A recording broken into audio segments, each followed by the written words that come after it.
ერთი.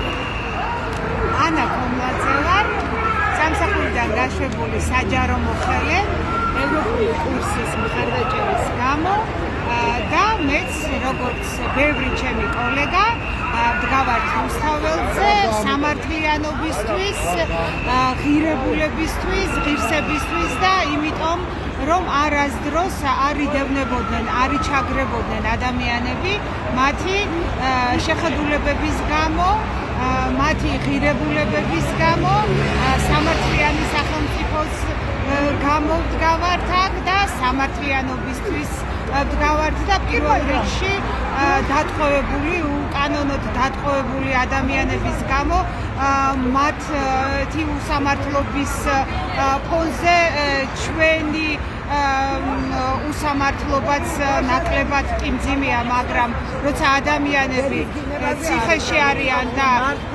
საპატიმროებში არიან, ძალიან მძიმეა ეს ყველაფერი. 19 წლის, 20 წლის ბიჭები, რომლებიც არათუ ის წლები, არამედ ერთი დღეც არ უნდა ისმენ ციხეში და ვიდგებით მანამ, სანამ სამართლიანობა არ აღიდგება.